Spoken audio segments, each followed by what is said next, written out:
Hola, ¿qué tal? Hoy vamos a hablar sobre el miedo. El miedo, por definición, desde un modelo cognitivo, es una emoción que resulta de pensar que algo malo va a ocurrir y que yo no tengo las herramientas para poder afrontarlo. Estos dos pilares, en mi manera de pensar, dan como consecuencia la emoción miedo. Ahora bien, ¿cómo se trabaja el miedo o cómo puedo trabajar el miedo? Al miedo lo tengo que trabajar en una primera instancia confrontando estos dos pensamientos. ¿Cómo voy a trabajar el pensamiento algo malo va a ocurrir? Como ya vimos en otras charlas anteriores, la futurización es una distorsión cognitiva. ¿Qué es la futurización? La futurización es pensar en el futuro en un sentido negativo. Eso es algo malo va a ocurrir. Si yo logro explicarle a una persona que cada vez que yo pienso en que algo malo va a ocurrir en el futuro, estoy fantaseando, puedo empezar a ablandar ese pensamiento rígido de que algo malo va a ocurrir. ¿Y por qué está fantaseando? Porque todavía no sabemos qué va a ocurrir en el futuro. Es simplemente una conjetura, una fantasía. El miedo siempre está fundado en una fantasía. Ahora pueden decirme, bueno, pero sí puede ocurrir eso malo. Sí, es verdad. Algo malo puede ocurrir. Es decir, todo es posible. La pregunta es, ¿todo es altamente probable? Porque si yo tuviera que estar preocupado y con miedo por cada cosa posible, podría estar preocupado porque en este momento podrían estar asaltándome, porque podría entrar alguien con un arma y matarme, porque cuando saliera de acá puedo chocar o puedo tener un accidente grave. Porque en realidad todo es posible, pero la pregunta ¿es altamente probable que ocurra esto? Y la respuesta es no, hay cosas que no son altamente probables, pero que ocupan el pensamiento de aquellas personas que tienen miedo. Entonces, de esta forma yo puedo empezar a ablandar ese pilar del miedo que es algo malo va a ocurrir. El futuro, pensar en el futuro de esta forma es una fantasía. Por otro lado yo no voy a poder afrontarlo. Y la pregunta es, ¿por qué no podría afrontar algo malo que ocurriera?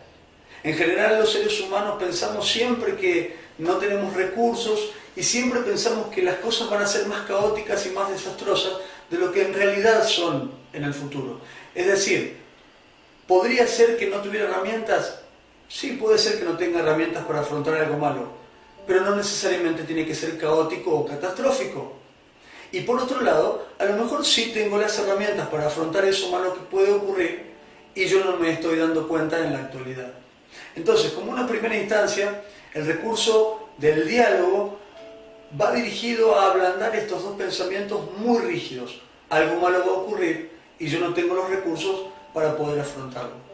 Pero puedo estar hablando todo el tiempo con alguien que tiene miedo sobre desbaratar estos dos argumentos, pero en definitiva, aunque lo convenza en su razón, no va a ser efectivo a largo plazo.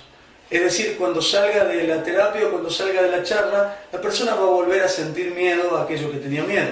Ejemplo, si yo tengo miedo al avión, le puedo explicar al paciente que tiene miedo al avión que no necesariamente va a ocurrir eso tan malo que ella espera, pero en definitiva cuando salga y se enfrente al avión, ella va a tener miedo. Entonces, ¿qué es lo más efectivo para resolver el miedo? Lo más efectivo, sin lugar a dudas, para resolver el miedo es confrontar aquello a lo que le tenemos miedo. Si alguien tiene miedo al ascensor, yo puedo decirle que no va a ocurrir nada malo y puedo decir que ella tiene los recursos para afrontarlo, pero frente al ascensor, ella va a desatar miedo. Entonces, lo que tengo que obligarlo a hacer como acompañante terapéutico es que confronte ese miedo y que se suba al ascensor.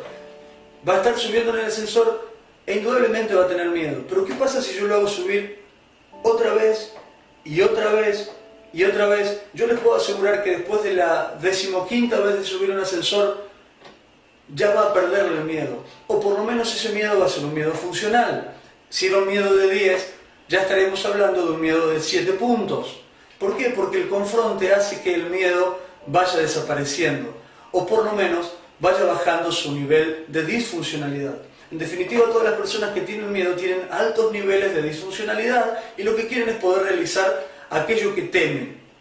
Entonces, yo siempre digo que si la excusa antes era, si el miedo antes, era mi excusa para la cobardía, ahora puede ser una buena excusa para ser valiente. Pero en definitiva, siempre la resolución final del miedo no pasa por una discusión teórica, sino por confrontar esos miedos, por afrontarlos, a veces de manera gradual, no necesariamente tenemos que afrontar todo de una sola vez, pero con este confronte, ahí sí realmente vamos venciendo aquello que nos producía un alto grado de disfuncionalidad por temor. Eso es todo por hoy, muchas gracias.